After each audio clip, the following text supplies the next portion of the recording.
Jumpa lagi Sobat Olahraga, semoga kalian selalu dalam keadaan sehat dan penuh semangat.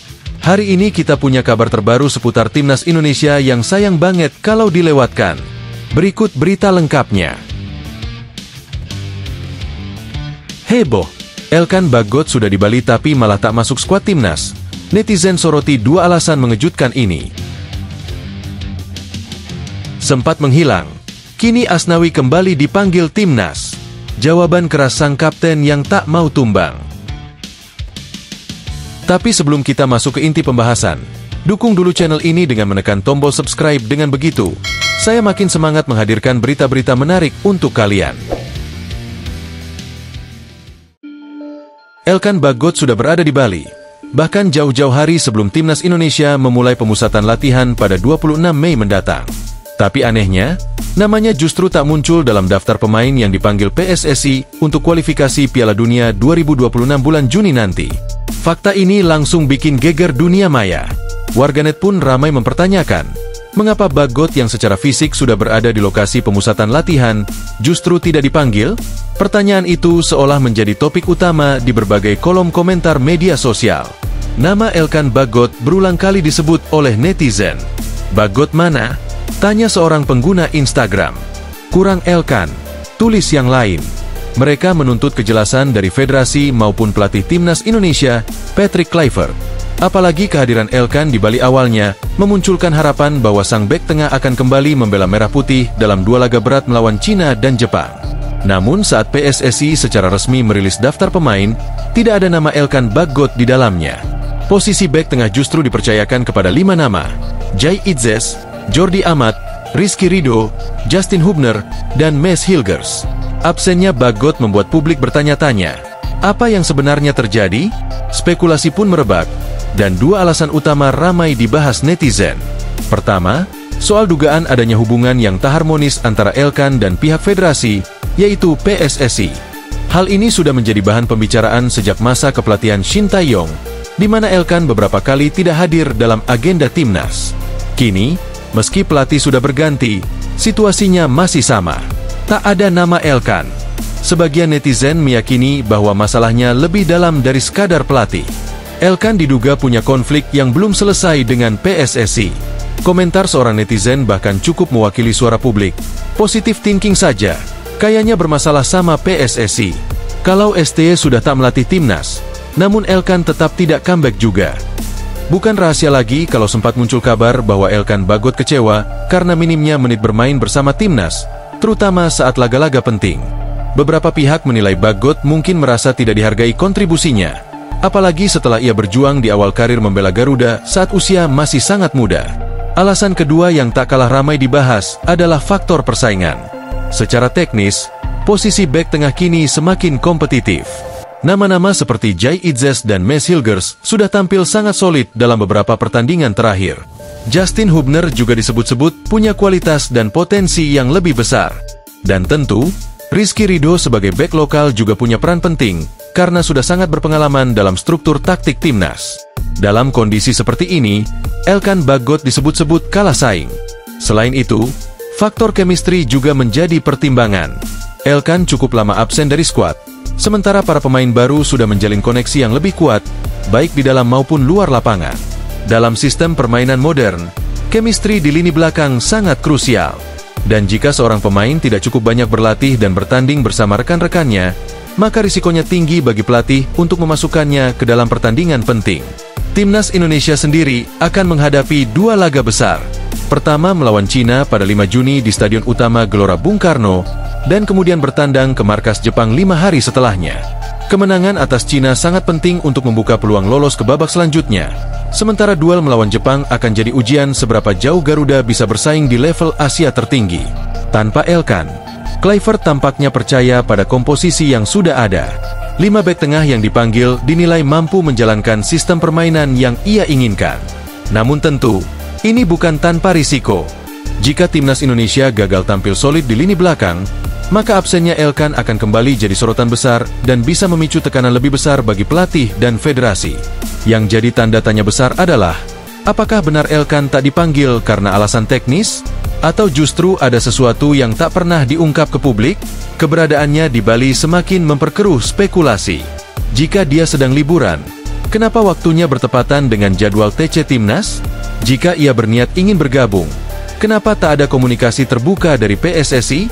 Untuk sekarang, hanya waktu yang bisa menjawab. Tapi satu hal pasti, absennya Elkan Bagot bukan cuma soal daftar pemain. Ini soal arah masa depan Timnas Indonesia. Akankah dia kembali di masa depan? Atau justru ini awal dari perpisahan panjang? Netizen, seperti biasa, sudah punya dugaan masing-masing. Tapi yang paling ditunggu tentu adalah hasil dari dua laga penting nanti. Jika lini belakang Timnas tampil gemilang, maka absennya Elkan mungkin tak jadi masalah. Tapi jika sebaliknya, maka pertanyaan, kenapa Bagot tidak dipanggil? Akan terus menggema di telinga semua pecinta sepak bola Indonesia. Sempat menghilang, kini Asnawi kembali dipanggil Timnas. Jawaban keras sang kapten yang tak mau tumbang. Asnawi Mangkualam akhirnya kembali berseragam merah putih.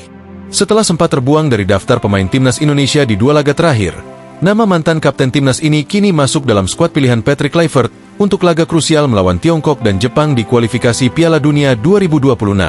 Kembalinya Asnawi seolah jadi bukti nyata bahwa kerja keras dan semangat pantang menyerah tidak pernah mengkhianati hasil. Kejutan ini menjadi angin segar bagi banyak pecinta sepak bola Indonesia. Pasalnya, dalam pemanggilan sebelumnya untuk uji coba melawan Australia dan Bahrain, Asnawi sama sekali tidak dilirik. Padahal di level klub, performanya sangat stabil. Bersama Port FC di Liga Thailand, Asnawi adalah pemain inti yang hampir selalu tampil sejak menit pertama. Namun saat itu, pelatih Kluivert tampak lebih memilih opsi lain di posisi bek kanan. Kini semuanya berubah. Asnawi mendapat kepercayaan kembali, dan responsnya sangat emosional. Dalam sebuah unggahan di Instagram Story, ia menulis dengan singkat namun penuh makna, selalu menjadi sebuah kehormatan. Pokoknya jangan menyerah. Kalimat pendek itu adalah bentuk luapan emosi dari seorang pemain yang sempat berada dalam titik sulit, namun memilih bangkit dan membuktikan kualitasnya. Sebenarnya, jauh sebelum pemanggilan ini, Asnawi sudah memperlihatkan tekad kuat untuk tak menyerah meski tak lagi jadi pilihan utama di Timnas.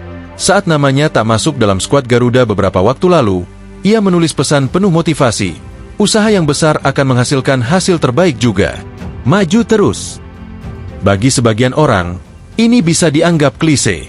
Tapi bagi seorang pesepak bola profesional yang sedang berjuang merebut tempatnya kembali, kata-kata itu adalah refleksi dari perjuangan sesungguhnya. Dan perjuangan itu tidak main-main. Di musim 2024 hingga 2025, Asnawi tampil luar biasa konsisten bersama Port FC. Ia memainkan total 37 laga di semua kompetisi. Dari jumlah itu, 28 pertandingan ia mainkan di Liga Thailand, kompetisi kasta tertinggi yang cukup ketat. Ia juga tampil dalam laga-laga penting seperti Piala FA Thailand, Thai League Cup, hingga 6 pertandingan di ajang AFC Champions League 2. Dengan jumlah laga sebanyak itu, jelas bahwa Asnawi adalah salah satu pemain dengan jam terbang tertinggi di skuad Timnas saat ini.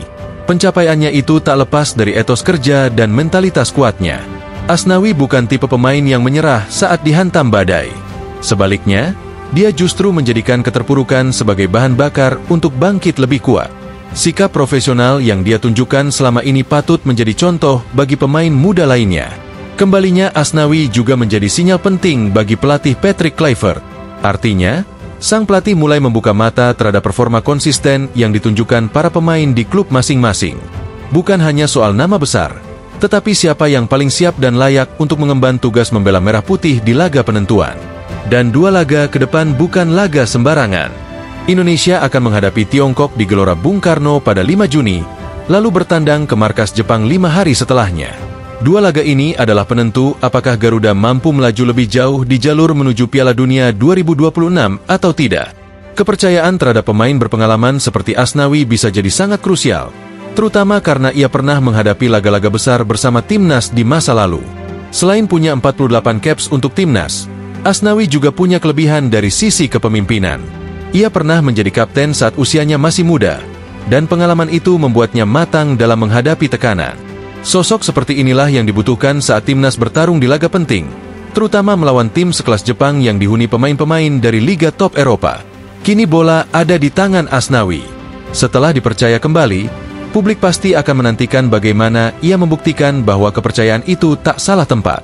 Dan jika ia mampu tampil solid, tak menutup kemungkinan perannya akan kembali besar di timnas ke depannya.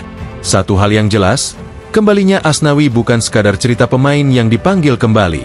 Ini adalah kisah tentang perjuangan diam-diam, kerja keras tanpa banyak bicara, dan bukti bahwa mimpi bisa terus hidup selama kita menolak menyerah. Nah, itulah pembahasan kita kali ini. Semoga bisa menambah wawasan dan memberikan informasi yang bermanfaat untuk kalian semua. Jangan lupa terus dukung channel ini dengan like, share, dan subscribe agar kami semakin semangat menghadirkan konten menarik lainnya. Sampai jumpa di video selanjutnya. Tetap semangat dan dukung terus sepak bola Indonesia. Terima kasih.